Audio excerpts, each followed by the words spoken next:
Thank you very much for all your comments. I'm much heartened by them, and I was particularly taken by some of the more challenging comments. I encourage that, by the way, and keep the comments coming. I may not like all the comments that you post or paste, but the stimulating debate is a really positive thing. Steve Jones says, maniacal leprechaun teachers, yet you swear by public schools where boys are sent off to be beaten. What a sad little example you set. Well, I don't set that example, and I've written about it. I haven't published yet, but I have written about my experiences at school as a small boy, and then later on, and I decry the brutality of certainly the first school that I was sent to, which oddly was called Grace Dieu, the grace of God, or Grâce Dieu.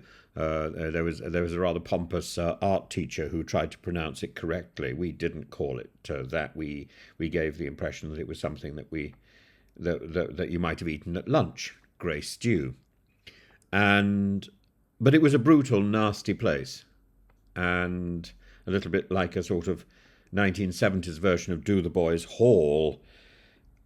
And yes, it was ruled by a very unpleasant Latin teacher who had a lot of authority and a lot of power, and we were terrified as small children.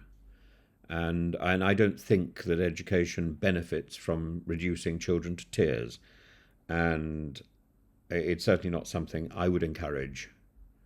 Though I learned a great deal from him. I learned a great deal from the art teacher, who was vicious, particularly towards me. And it's one reason why I never went on to study art in university, because I simply wasn't prepared to accept any more of that particular bullying.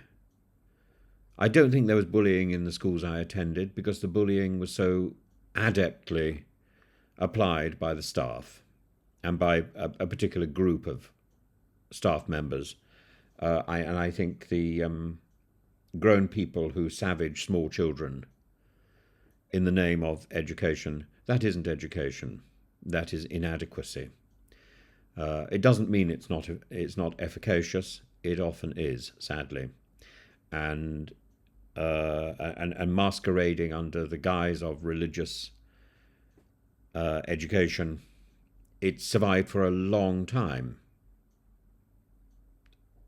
I don't think it will survive any longer. I don't think it's encouraged. But that pernicious superiority of a teacher over students certainly does continue. I was talking to some students the other day about the possibility that students should mark their teachers, should grade their teachers. And the students, who were all in year 7, I think, were very enthusiastic and very generous and very entertaining. And they told lots of very funny stories about their teachers. And I thought, these are, these are different versions of the same tyrannous disregard for the basic individuality of little children. And each child has a brilliance and a soul that can be brought to life, and to suppress that seems to me to be fundamentally evil. Now, on the subject of the salute of Elon Musk, I made some cursory reference to the fact that it was something from the 17th century. It was entirely invented. There's nothing authentic about it. There's nothing historical about it. It was invented by a French painter called David. And here I'll show you the painting. This is the painting that starts that nonsensical Roman salute. There is no justification for this at all. And he was so excited about this, he repeated it in the tennis court oath a few years later. And there's a fellow called Bellamy who invented his own version of it, the Bellamy salute in 1892. This is not the Roman salute. We don't know what the Roman salute was, but it definitely wasn't this. Or there is no proof that it was this. There is proof, however. There is proof through some of the Roman films in the early days of cinema that this is the salute which was picked up and then adopted by Mussolini as the fascist salute. So this Roman salute, this so-called invented Roman salute, is the salute which becomes the fascistic salute. But the idea that it goes back to ancient Rome is pure fantasy. It's pure codswallop. It's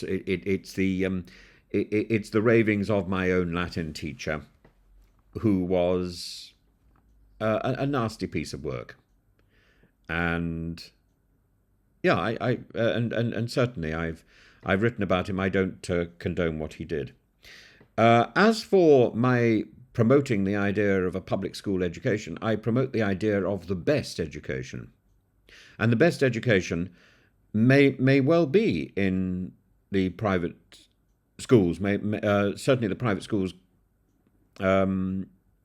provided a model on which a lot of state education was based in the late 19th century, early 20th century. And with this mixture of formal learning by rote and games playing. But it simply perpetuates the idea that education is a sort of factory where you put a child in at one end and it comes out at the other as a worker or as a person to go off to university. And we've got, rather than changing that in the 1960s, we streamlined it even more. We need to recognize that students belong to a variety of different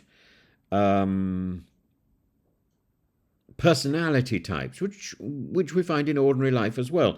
And so a student who, for example, is a sort of responsible workaholic needs to be treated in a different way to a student who perhaps is a brilliant skeptic or a playful resistor, somebody who needs to be motivated. There are different types of students, as there are different types of teacher, and a school that suits one student will not necessarily suit another, no matter how brilliant both of them may be. And it's important to try to tailor the education to the student's needs.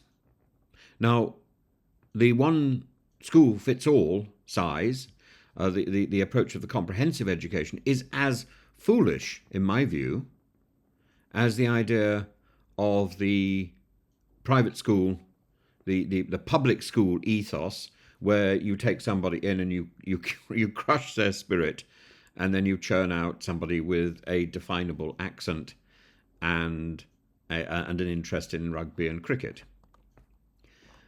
I much prefer the ethos of the grammar school, which, in my experience, has always taught people so much better than the public school system or the private school system.